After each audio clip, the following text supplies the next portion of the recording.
All right, I believe we are live. This is going to be a first for me, so I'm going to just make sure everything QC wise is going good before I just start talking here.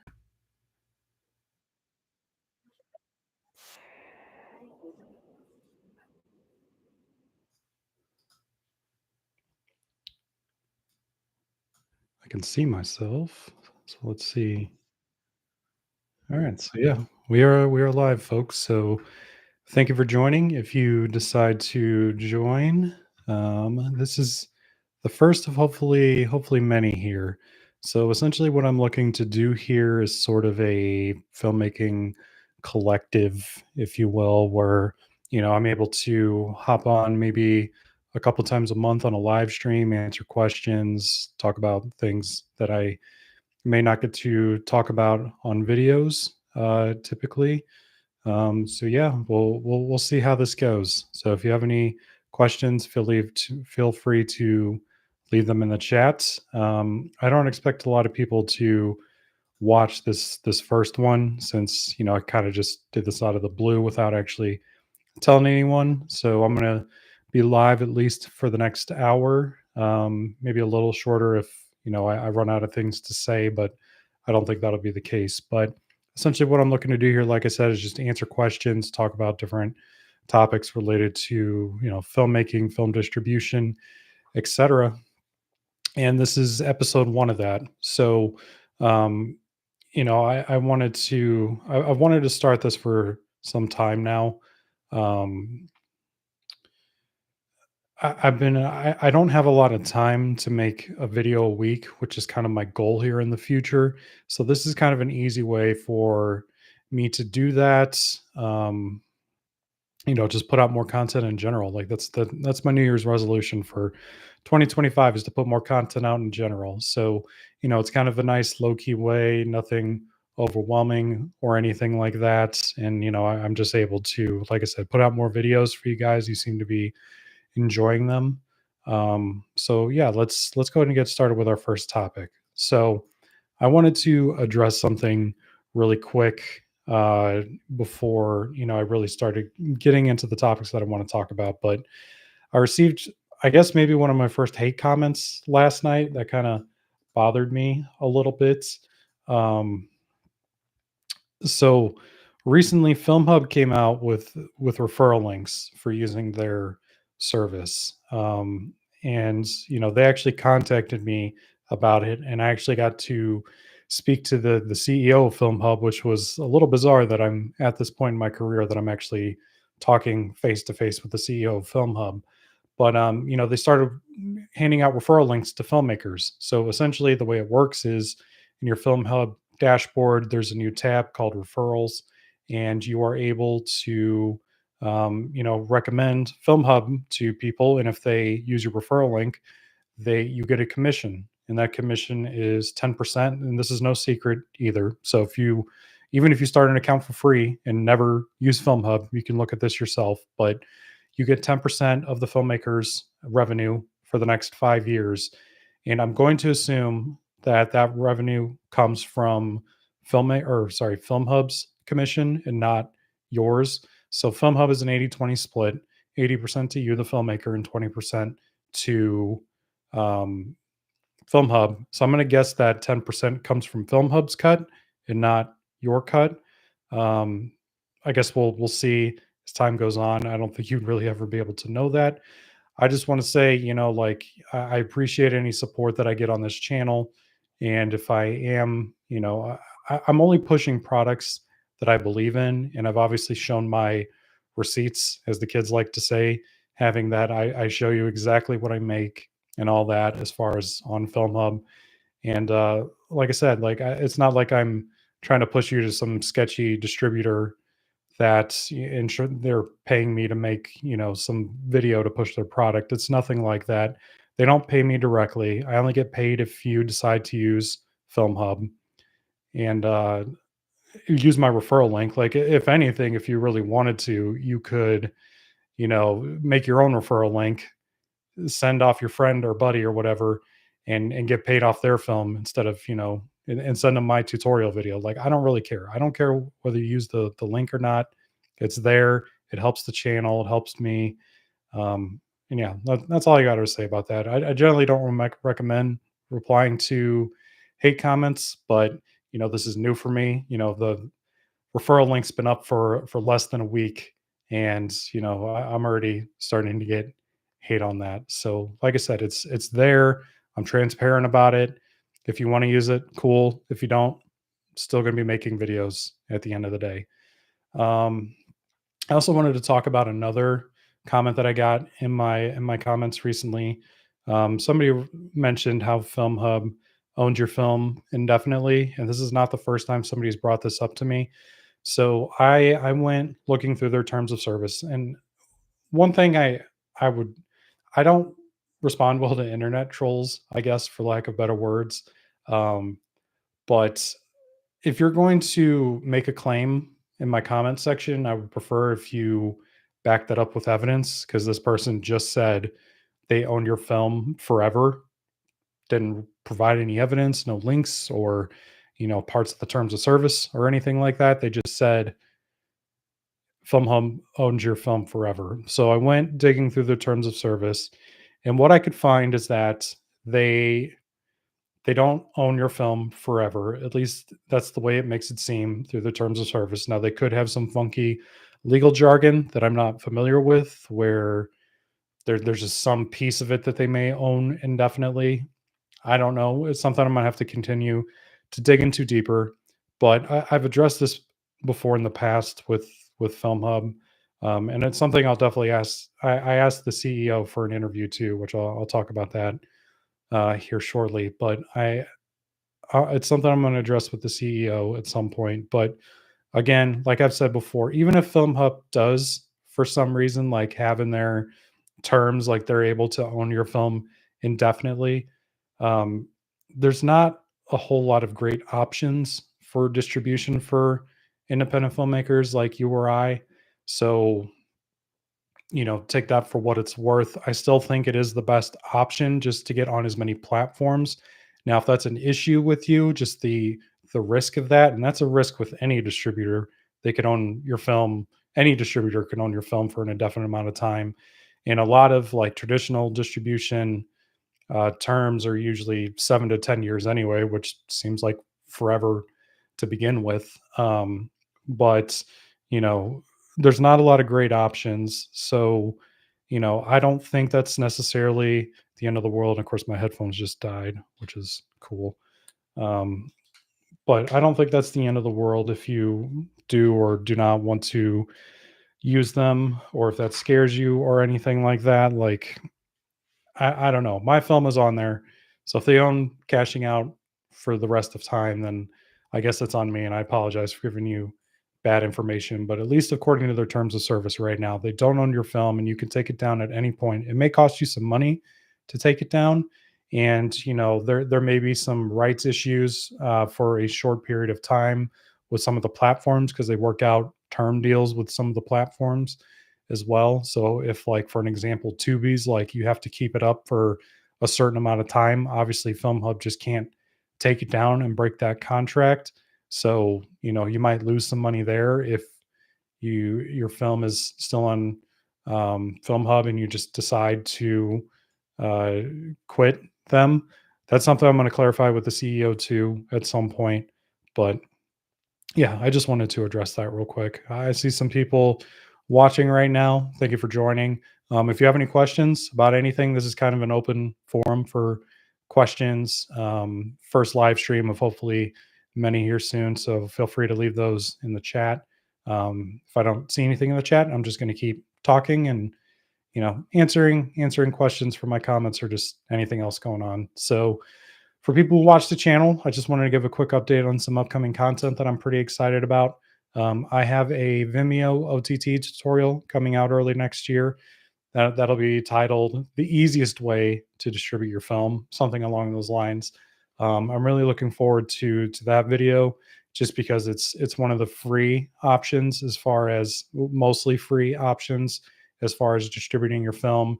And you don't have to worry about any sort of goofy QC things or anything like that. Like you're able to distribute your film without kind of all the nonsense. Basically, there is a little bit of a cost of it, and I'll break that down in my video. But really looking forward to that one. I have another video talking about making good films that it's kind of an opinion piece that I'm looking forward to.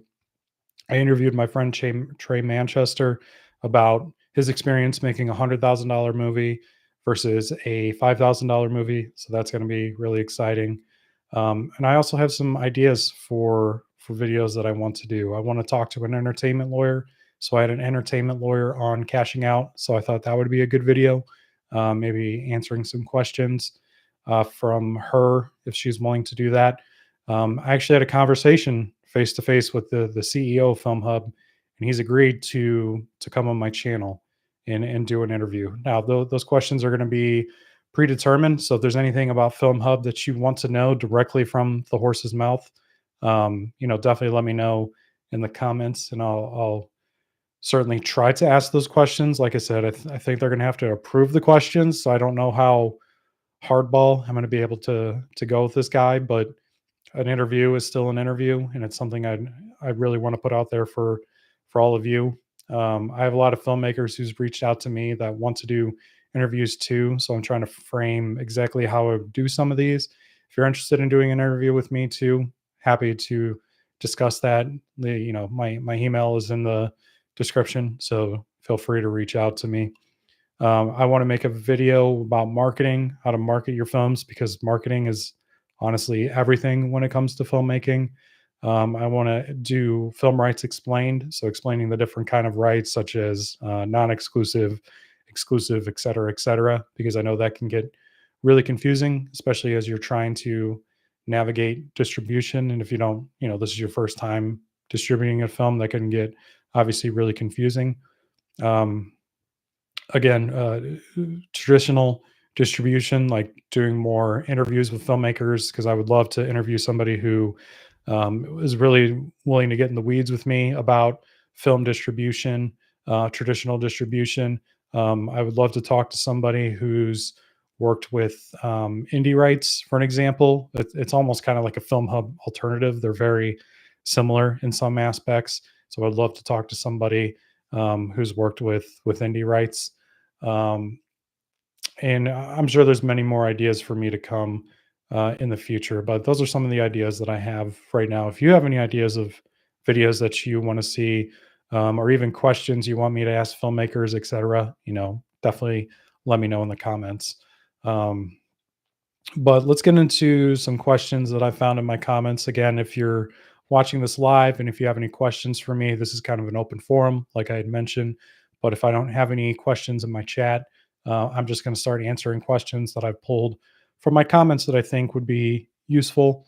And if you're watching, if you can hear me and you can see me, if there's any sort of technical issues, this is my first live stream ever on this channel. So let me know if there's any problems there. So I'm kind of monitoring on my own. So I see a few people watching right now. One of those is me. Um, but yeah, let's get into some questions. So one, this isn't a question, but somebody I had mentioned in my most recent Film Hub tutorial about export settings as far as like your main film file. And I was trying to, in my Film Hub tutorial, upload a movie live while I was doing the tutorial, and that didn't really work because I had an MP4 file that I ripped from YouTube. Now, I don't know if it was just because it was an MP4 file from YouTube or an MP4 file in general that it was giving me trouble. Somebody in my comments mentioned that they were able to upload an MP4 file, but then somebody else said they weren't able to upload an MP4 file. And then, like I said, I wasn't able to upload one. But if you go to their technical requirements, they have a whole list of codecs, and there's more codecs on there than just .mov, which is really confusing. So I don't know if it's just a funky file that I had or what, but that's something that I'm going to have to look into more and probably do an update on here. I still recommend that you do a .mov file. So the ProRes 422 or 422 HQ file is the file that I recommend the most still. Um, So I don't know. I'm gonna have to look into that. But I just wanted to give a quick update there, just because that video has been so recent, and I recently did my exports tutorial as well. So I just wanted to give a quick update there. Got someone in the chat, so let's see what we got here.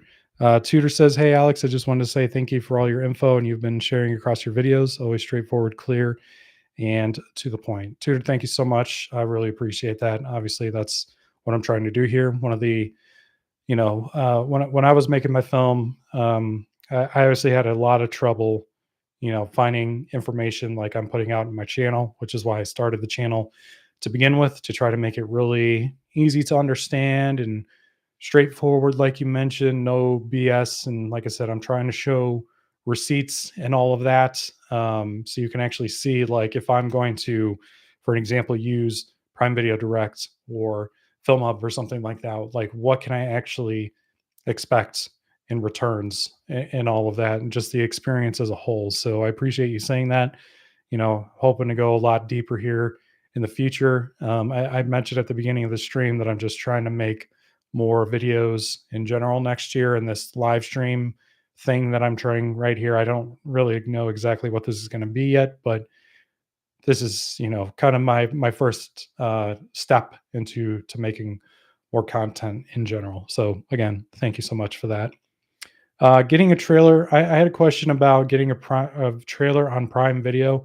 Now, when they ask this question, they're talking about putting a trailer, like your movie trailer, on like Prime Video's homepage or like their YouTube channel or something like that.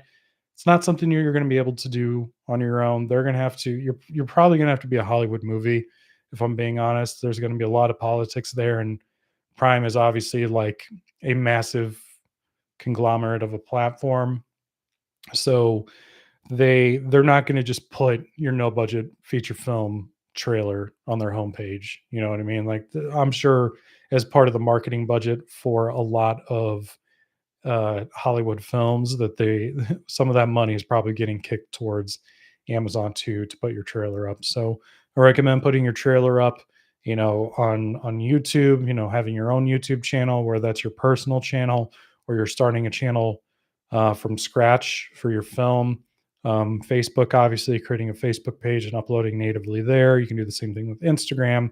You can do TikTok too. And with TikTok, you can actually upload in the native resolution. So you don't even have to do a vertical export anymore. You could just upload natively. And I think their time restrictions like 60 minutes. So you're pretty close to being able to upload almost the entire movie. Like, it's probably not going to be, as long as TikTok doesn't get banned here in the next month, it probably won't be much longer where you're able to upload any length of a TikTok video.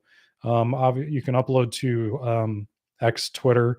I don't like calling it X. I'm just going to refer to it as Twitter. But you can upload natively to Twitter. Now with Twitter, there is some restrictions because, Daddy Elon Musk wants you to pay for Twitter Blue or whatever it's called now. So like for my day job, the only way for us to upload our videos natively to Twitter is to pay for the account, which we do. So maybe don't use Twitter if that's the case. Try to use as many free options as you can. Um, but like I said, as far as uploading natively to Prime Video and getting it on their homepage, it's next to near impossible to do that, unfortunately. I got another question. Does the start and end date matter on avails on Filmhub? So, what this question is asking, if you're not familiar with Filmhub, there is an avails section. And can I do a screen share? Oh, I can do a screen share. So maybe I'll actually show you real quick what this person is talking about. But avails is essentially like where you're able to upload to as far as territories and all that. So this is, I'm already getting crazy with this live stream. So let's see if I can do a screen share real quick. Leave this blank, because if I put start date on here, that's not guaranteed that my film's going to show up on any of these platforms on that date. So I wouldn't necessarily, I don't really recommend using that. You could, and if you like, for an example, if you have if all of your rights, for an example, like I'm in the United States, I'm going to end this real quick so my video isn't so choppy. But let's say you're in the United States, right? And you have, you have exclusive rights with a distributor. They have the exclusive rights to your film, but you can go to, say, like any foreign market and do distribution yourself. Well, then you could do that here on Filmhub, and select, instead of selecting worldwide, you can just exclude like the United States, or if like your territory is North America or whatever, you could just exclude North America. Um,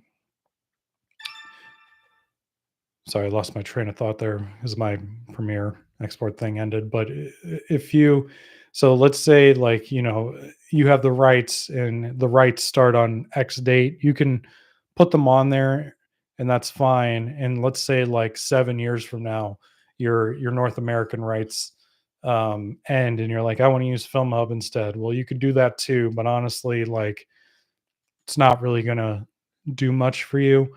Um, I haven't experimented enough with this to really have an opinion on it. I typically recommend to filmmakers, like, if you're going to use FilmHub, like, just have that be your sole option as far as distribution. Like, you can do other things like the OTT channel, like I had mentioned before, or even throwing it up on YouTube, I guess. But as far as like, try to keep, just for simplicity's sake, because it can get a little complicated, try to keep all your distribution options in one house. Um, but yeah, I don't really see any point in using the start and end date there.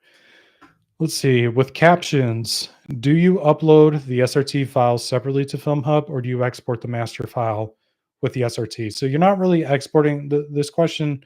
To reframe it a little bit, if you're exporting your master file with the SRT, it's still going to be separate. The files are going to be separate, but I think he's asking if the subtitles should be burned in. Subtitles should not be burned in. You want to export, have your separate SRT file, which an SRT file is it's a closed caption file, and you want to upload that separately on FilmHub or Prime Video Direct or whatever you're using. You want to upload that separately. So you're not going to want to do burned in. The only reason you'd use burned in subtitles is for if you have like a different language in your film. So, like, for an example, if your film is like in Spanish, for an example, and you want to do English subtitles, or if part of your film is in Spanish and English and you want to do either or, that's the only time you would do burn in subtitles. You don't want to do burn in subtitles for the whole film. It won't pass QC. I have somebody who asked about, they shot their film in anamorphic, and they asked about how to edit their film as far as uploading, like if you need to upload in the native resolution, or if you need to upload to 16 by 9 and have like the black bars on the top and the bottom, like you would normally see on like a scope movie, the kind of wider aspect ratio. They asked Filmhub, and they told them to upload in 16 by 9. However, on Filmhub's technical requirements on their website, it says to upload in the native resolution, so that's a little confusing. Um, I don't. I would recommend doing the native resolution. So my film is in, I think the scope format is 2048 by 858 instead of 1920 by 1080, which is 16 by 9. Mine is in the scope resolution, which is the 235 aspect ratio. So that's a little confusing that Filmhub said to upload 16 by 9. You would upload 16 by 9 if your film is in 16 by 9 and there's no black bars on the top or the bottom. So that's a little confusing. So I still recommend, I'm gonna have to look into this a little bit more, but I still recommend doing your native resolution as far as exporting and editing and all that. Films. Somebody asked about, they had a film licensed on Filmhub and it's not showing up on the platform for over 9 weeks. They asked about Amazon Prime specifically. It can take a little while before your films show up. So, like, I did Tubi. Like, when I got picked up by Tubi, like, I don't think it showed up for a couple months. And the same thing happened with when I got on Vudu. Like, I remembered Vudu took like an absurd amount of time to show up on Filmhub, or sorry, on Vudu itself for me, even after it got licensed. So just be a little patient. But there could be an issue too. Like, Filmhub asked me to upload, or they asked if I wanted to move from Prime Video Direct to Filmhub, And I said, "Yeah, that's not a problem."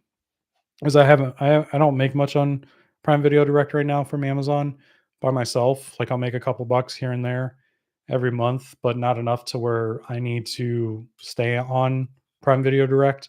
So I'm like, yeah, we'll move it over. So I did that, and then I didn't hear from them for like 3 months. And honestly, like I forgot about it.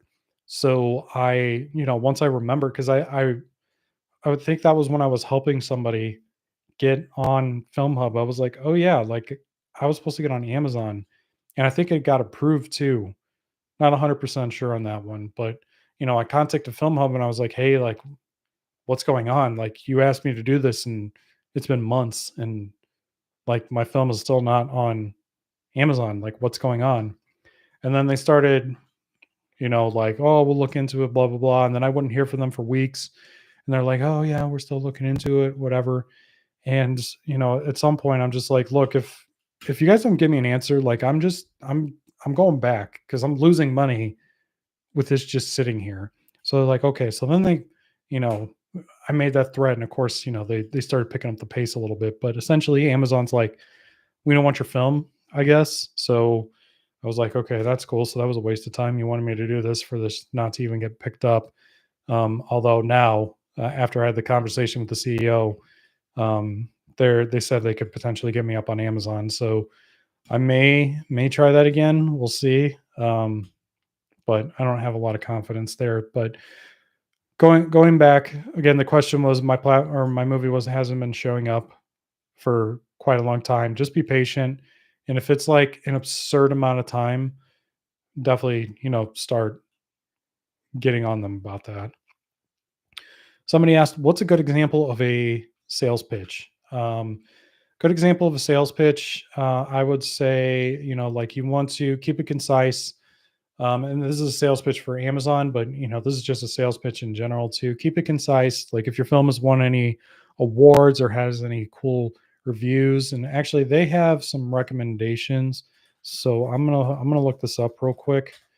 Um, Give me one second. I'm gonna try not to have too much dead air right here while I look this up. So, sales pitch on Film Hub. What is a sales pitch? Why is it important? How to write a strong sales pitch. So my stream isn't choppy. I'm not going to pull this up, but you can just look up sales pitch Film Hub on Google, and it'll pull up the first link. But they say how to write a strong sales pitch. We come through thousands of sales pitches to provide a formula.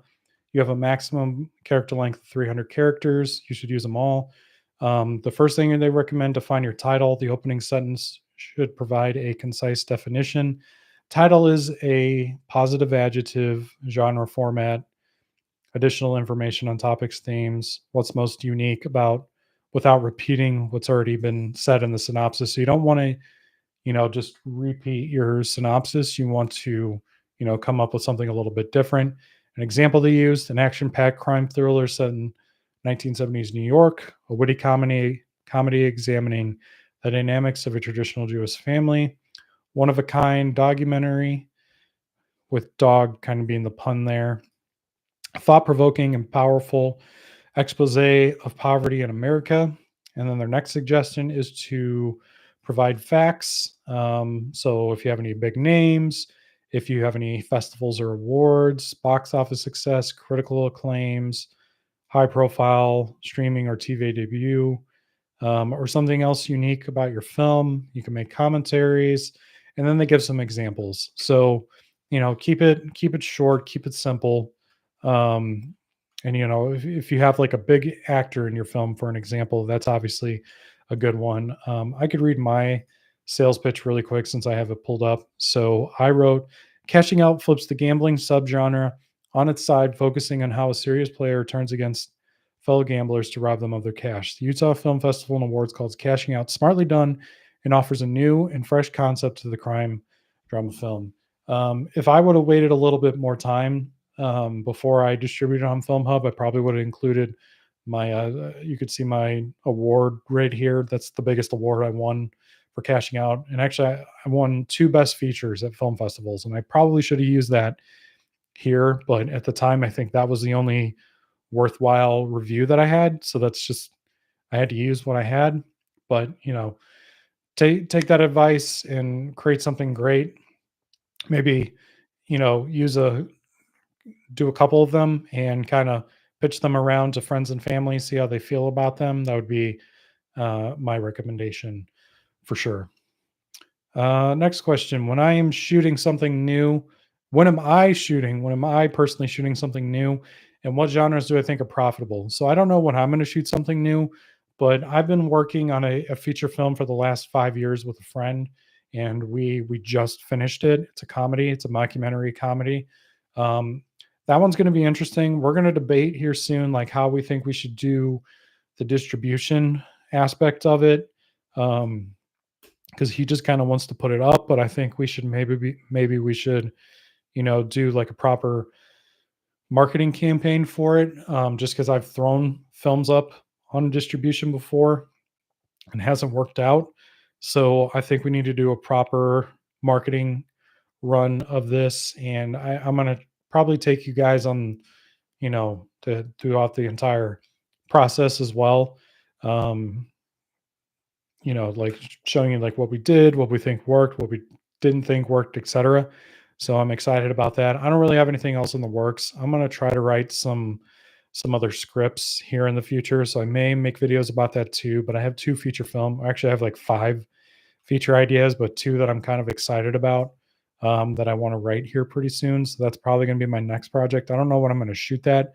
I think if I shoot something else, it would probably be another short film, um, just to kind of start working on my skills just because it's been 4 years since I've shot anything aside from YouTube videos, which is kind of crazy to think about. Um, but yeah, hopefully soon. As far as like what genres do I think are profitable? Horror is obviously profitable. If you can make something action, that's usually profitable. I spoke with a filmmaker who primarily focuses on African American or Black films. That's not a genre itself, but if you're going to do something drama like, like that usually has a built-in audience. So kind of think like your Tyler Perry movies or um, I'm blanking on some of the other ones, but just having that kind of built-in audience, like he's kind of like built up his own built-in audience for that kind of genre. So he's talked about like he's worked on comedies, he's worked on dramas, he's worked on action pieces, all kind of centered around that theme. So if you can find something else like that, otherwise kind of like see what's doing well at the box office. Like what's doing well at the box office.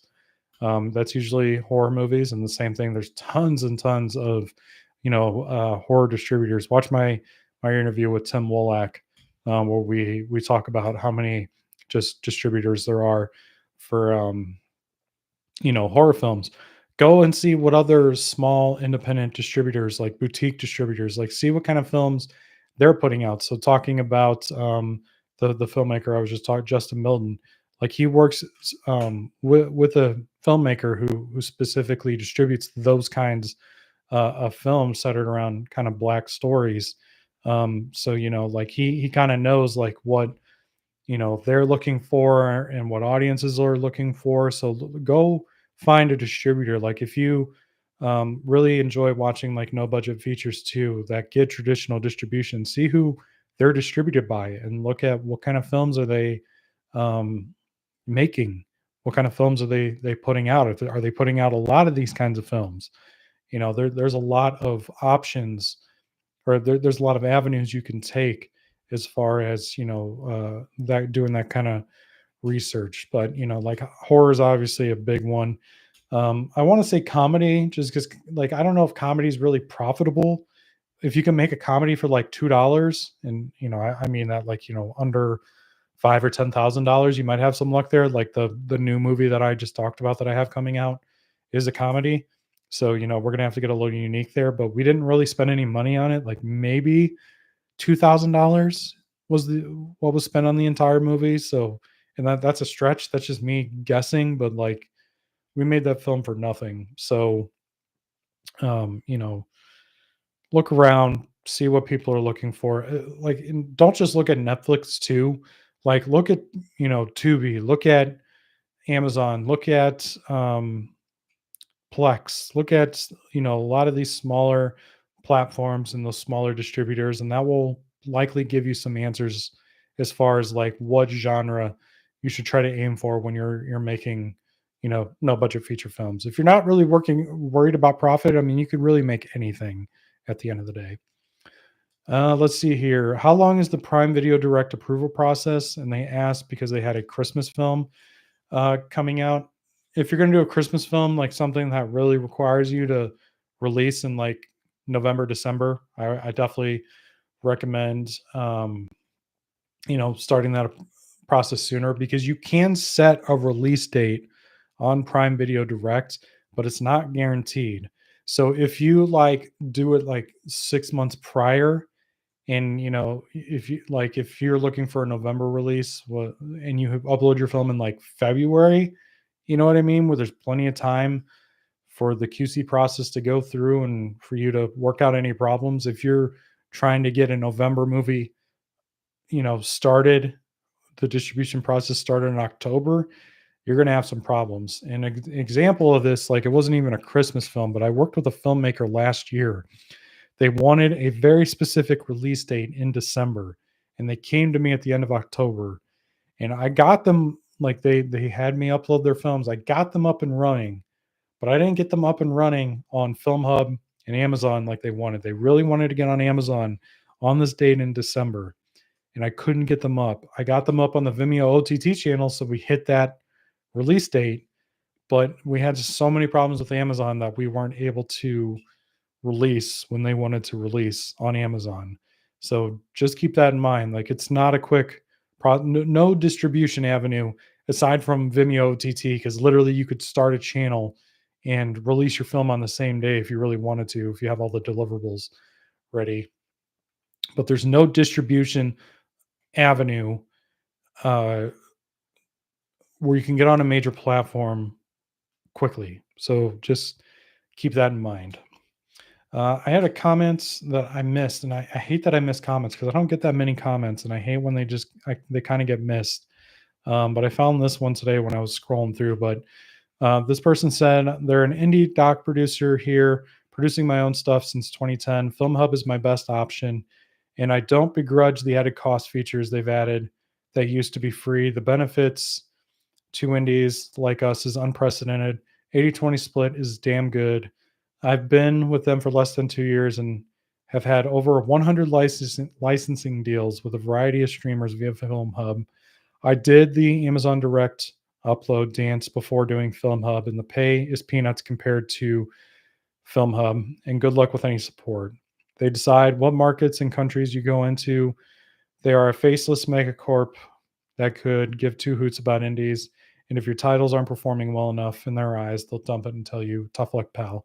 I had 8 films that were performing decently, and they were unceremoniously dumped.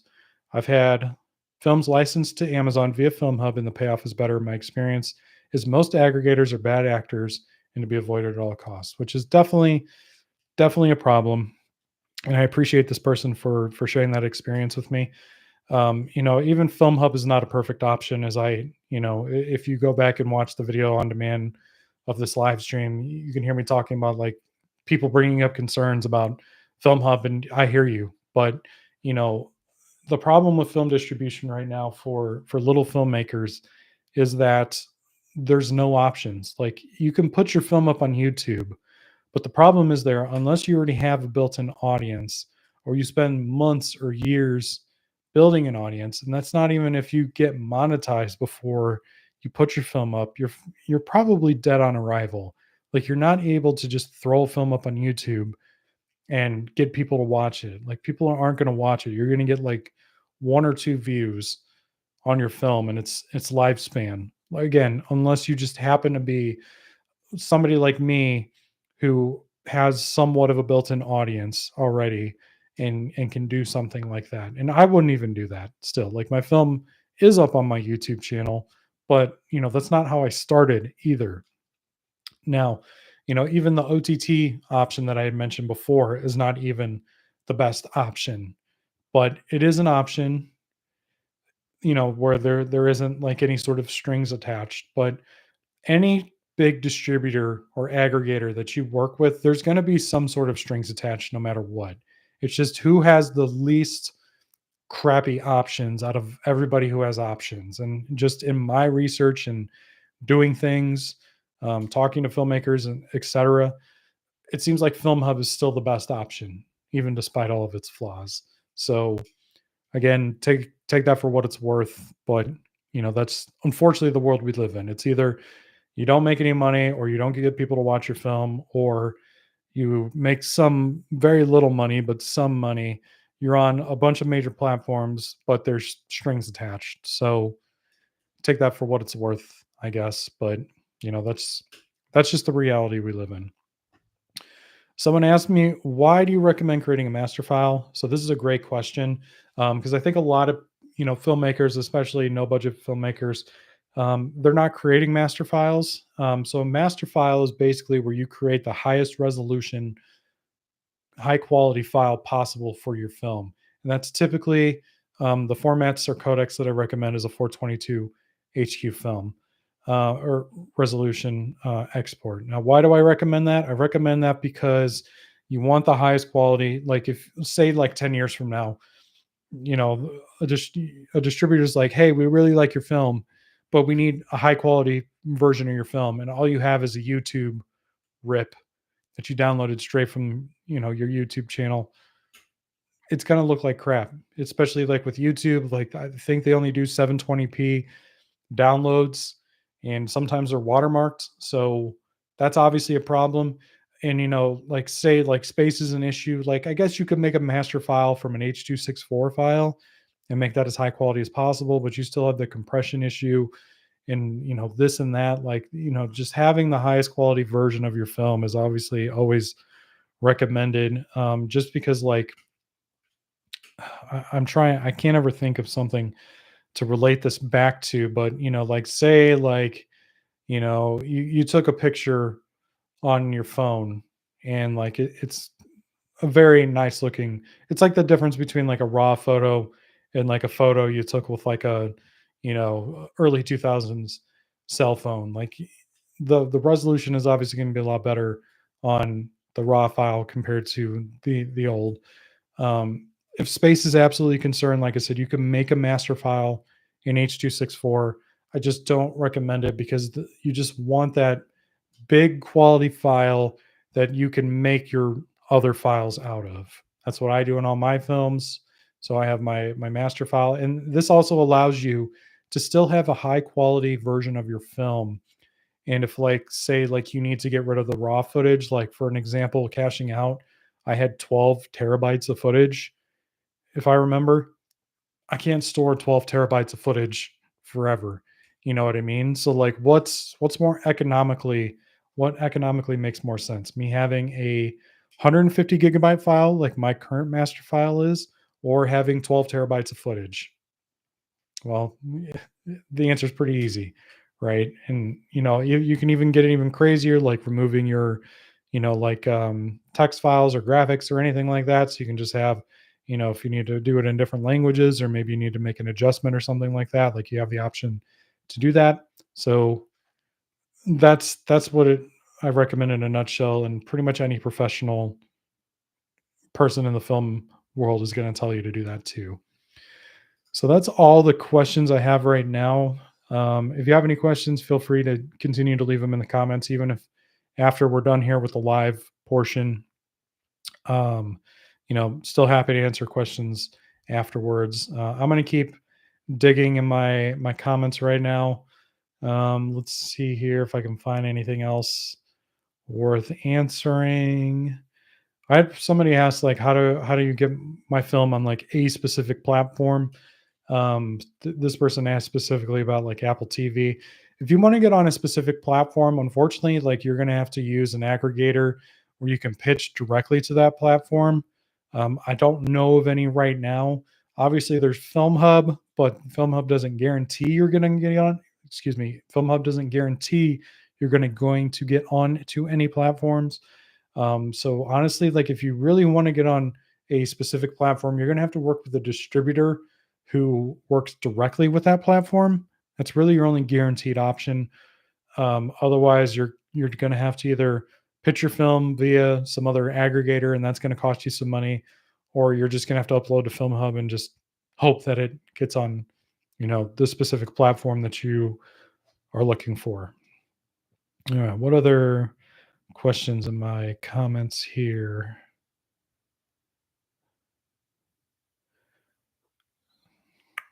I don't really see much.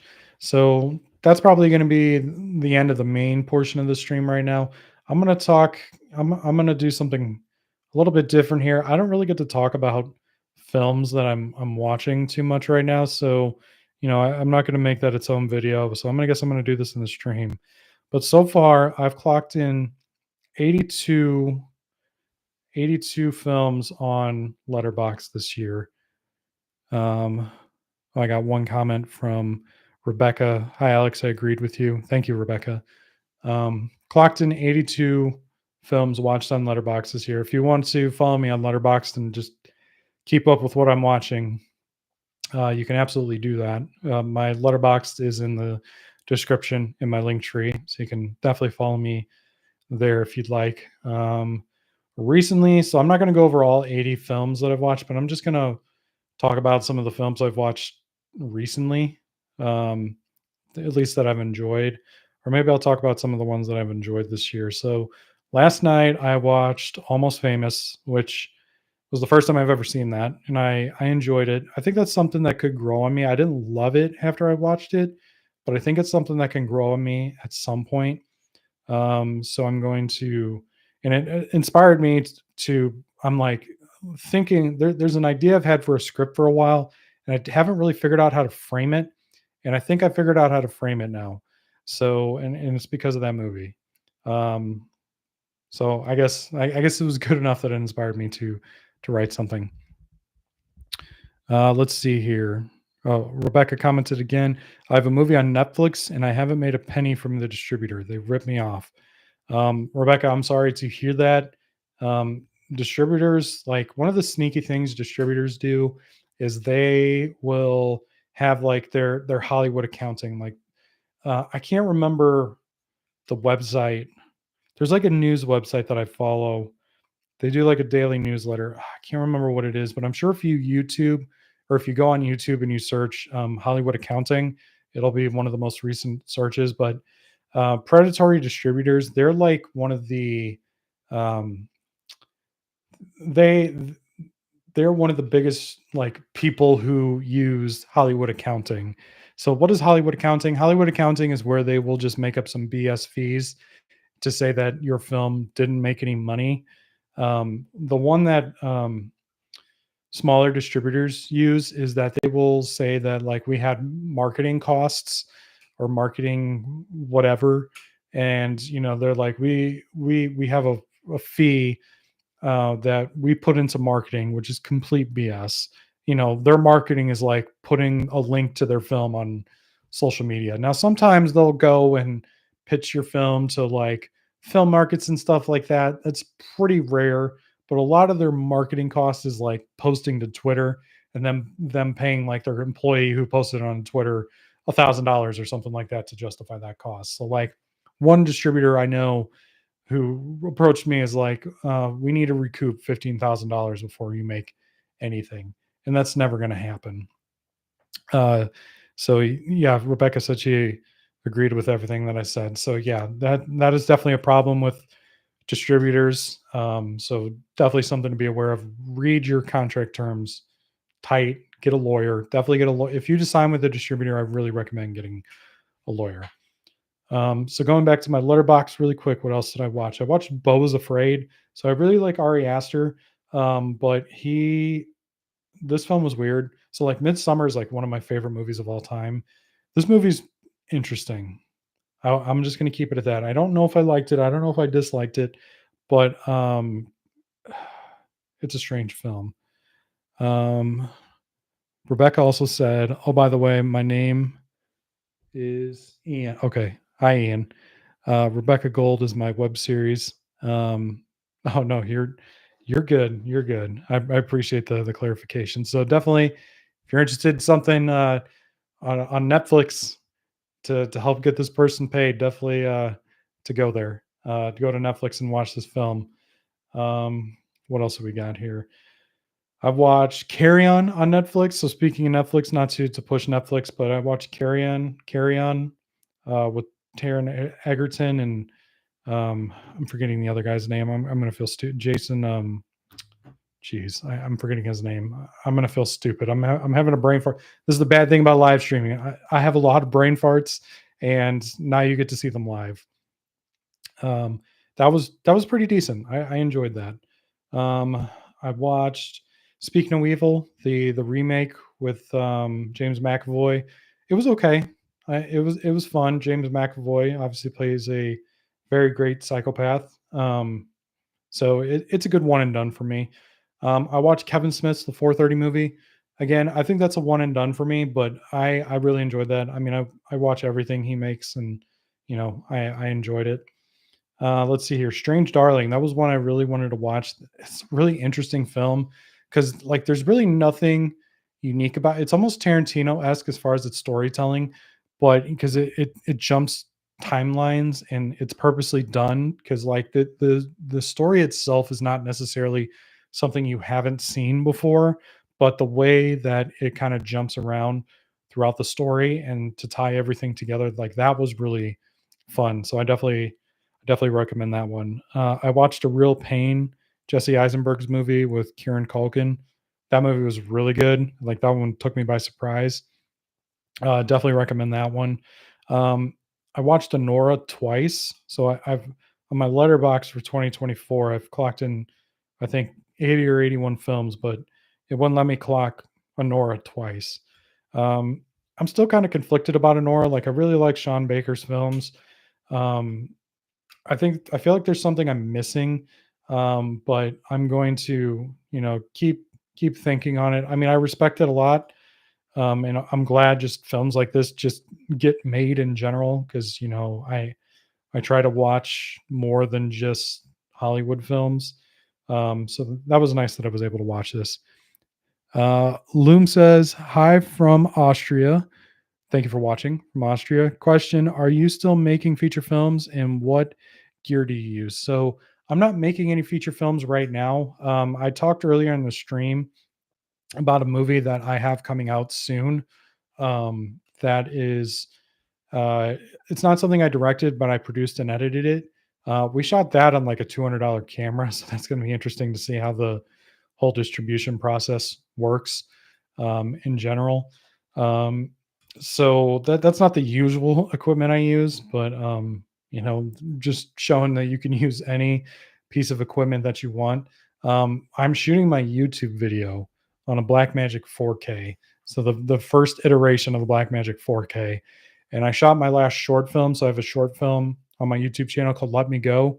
That was shot on there. It's not the best quality feed or short, just because I had some technical issues with it. So this camera is a Micro Four Thirds camera, and all of my lenses are EF lenses, and I didn't want to go and buy new lenses, so I bought a speed booster.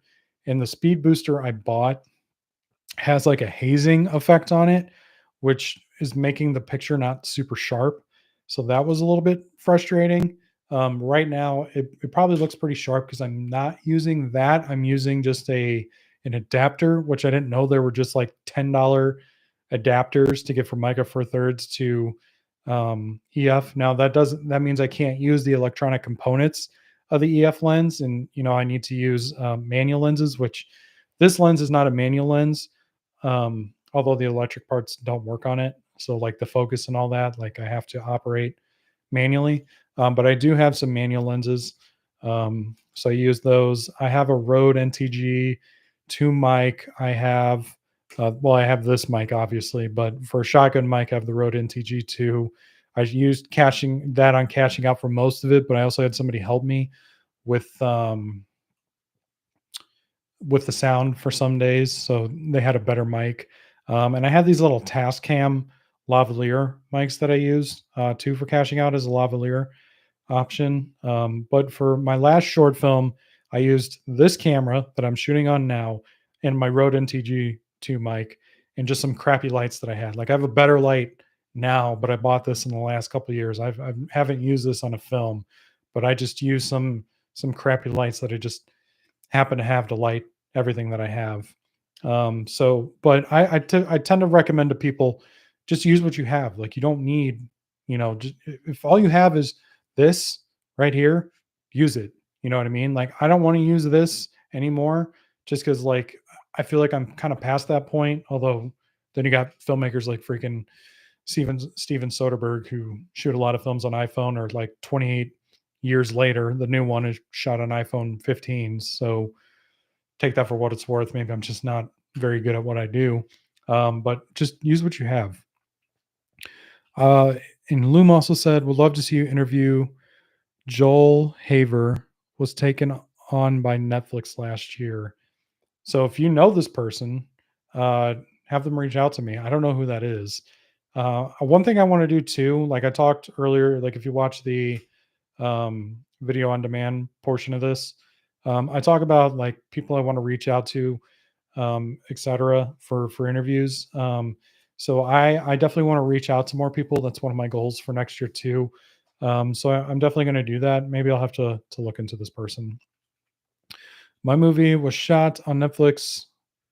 My movie on Netflix was shot over 10 years ago on one of the first digital cameras. It was taken by Netflix last year. So that's cool. Very cool.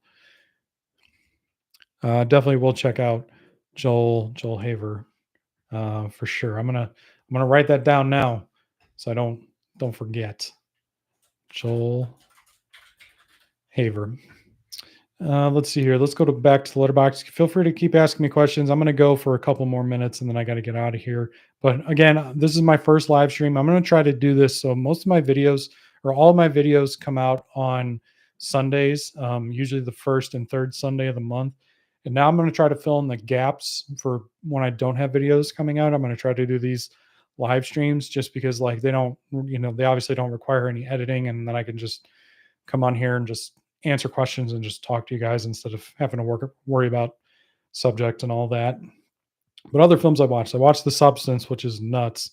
Um, I'm a little conflicted about that one. It is very good, and I'm glad that I've watched it, but I need to let that one sink in a little bit. I rewatched The Wickerman recently, the original Wickerman. That one's an interesting one. I think it's better than what I remember. It's a lot more low key than I remember and a lot different. But that was like one of the reasons like I really liked Midsummer so much. Is it reminded me a lot of The Wickerman. So it's on Prime. So if you're needing something to watch, something old school on Prime, you should definitely watch that. And then I rewatched the entire Terrifier series, including All Hallows Eve. One type of video that I want to make here soon, and I'm gonna have to get a little bit ahead. So this video may not come out because it's gonna require some research, and maybe doing more of these live streams will allow me to do that. So I don't have to worry about making scripted content so much. And then I can kind of do a deep dive. But I really want to do a deep dive on the filmmaker who made the Terrifier series, just because like you're talking about this guy getting on Netflix. I'm really interested in just doing a deep dive in how Damien Leone made Terrifier, because I've watched some interviews with him and his backstory is just really interesting. And it's just really interesting seeing somebody take a series from a $50,000 budgeted feature all the way to a $2 million feature that got wide distribution and made, like I think Terrifier 3 was made for $2 million. Let's just assume they spent 10 million on P&A, so 12 million altogether, and it's made over 50 million at the box office. Like from a dude who made a no budget feature film to that is nuts. And I would love to talk to him too. So maybe if I, you know, grow a pair for lack of better words, I can maybe reach out to him. So I appreciate all of you watching. Definitely, if you're watching, leave comments in the comments. I'm happy to, answer afterwards. Yeah, well, I may try and do this again next week. So we'll see. We'll see how it goes. Again, I want to try to at least do this once a month. If not, any week I don't have a video come out, I would like to stream. So we'll see if I can keep that up. So anyway, Thank you so much for watching, and I will see you on the next one. Have a great day, y'all.